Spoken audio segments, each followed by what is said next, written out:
Et bonjour les amis, j'espère que vous allez bien. Eh bien écoutez, moi ça va, je suis au parc national Mont-Tremblant, secteur du Diable, avec du soleil cette fois-ci. Alors je suis content d'avoir un petit peu de soleil, ça permet de découvrir les paysages autrement. Alors j'ai réussi à me trouver un petit chemin dans le parc. Il faut savoir qu'il y a beaucoup de neige. Alors il y a des sentiers qui sont assez damés pour le ski de fond par exemple ou pour la raquette. Mais alors si on veut sortir des sentiers pour profiter d'une vue par exemple ou pour admirer un lac, et ben en fait c'est pas simple parce qu'il y a au moins 70 cm de neige. Donc j'ai réussi à trouver un petit chemin qui avait déjà été construit petit à petit, qui était légèrement recouvert par la neige, donc j'y suis allé petit à petit en écrasant la neige pour me frayer un chemin. Donc voilà, donc je fais du ski de fond aujourd'hui. C'est une discipline que je ne connais pas très bien. Alors je me suis dit tiens, pourquoi pas essayer de faire du ski de fond, en tout cas dans le parc, puisque c'est vrai qu'il y a quand même pas mal de pistes. Donc je me suis lancé dans le secteur bleu, le Bois Franc. C'est une randonnée qui fait à peu près 9 km. C'est plutôt sympa, on évolue dans les bois. Voilà, le paysage change quand même, c'est assez vallonné. Donc j'ai fait un peu de descente, un peu de montée. Alors en termes d'équipement, j'ai loué des skis Rossignol Escape Positrack. Ce sont des skis assez légers. La fixation est facile en tout cas à clipser pour pouvoir fixer la chaussure au ski. Derrière le ski, il y a des petites écailles qui sont vraiment pratiques en fait, qui remplacent un peu la peau de phoque.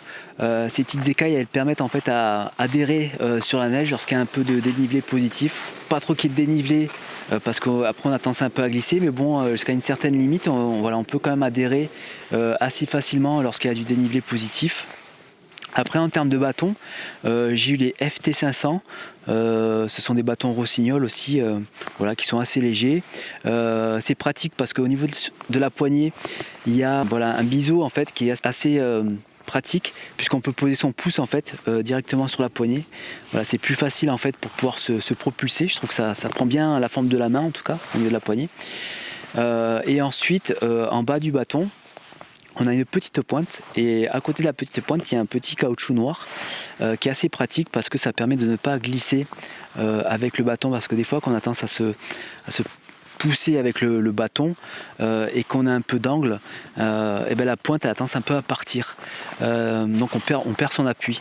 Donc ce qui est pratique avec cette petite pièce en plastique bleu, noir, c'est que ça permet en fait de bien accrocher la neige et de ne pas glisser. En ski de fond, il y a plusieurs niveaux. Il y a des niveaux faciles, intermédiaires et difficiles. La difficulté va dépendre en fonction de la longueur du sentier et du dénivelé. Alors il y a certains sentiers qui passent directement dans les bois et d'autres qui longent des lacs, comme le lac Monroe par exemple, ou le petit lac Monroe.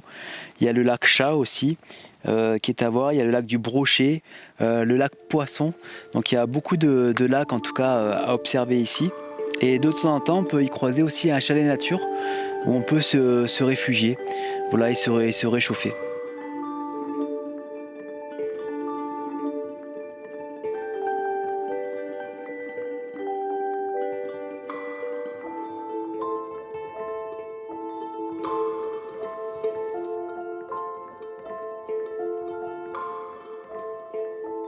Voilà, là je suis en pleine nature, il y a personne. Il y a un lac qui est complètement gelé en face de moi. C'est vierge, tout est vierge. J'ose pas m'aventurer sur le lac. En fait, il faut rester quand même prudent. Voilà, parce qu'on ne connaît pas forcément l'épaisseur de la glace en tout cas. En tout cas, c'est sûr qu'il y a une bonne couche de neige, mais il faut quand même rester prudent.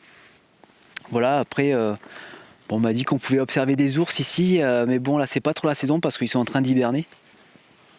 Donc, ils sont en train de se reposer tranquillement et peut-être qu'ils sont plus visibles au printemps. Et encore, il faut quand même avoir de la chance, hein, d'après ce que j'ai compris.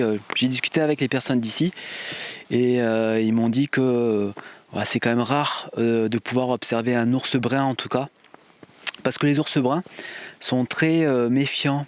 Ils vont pas aller attaquer l'homme. Contrairement au grizzly qui est un ours plus agressif. L'ours brun, d'après ce que j'ai pu comprendre, est un ours qui reste quand même méfiant et qui aime bien fuir en fait la présence humaine. Donc il faut être patient, je pense, et peut-être étudier un petit peu plus le mode de vie, en tout cas, de ces animaux sauvages pour pouvoir les observer plus facilement.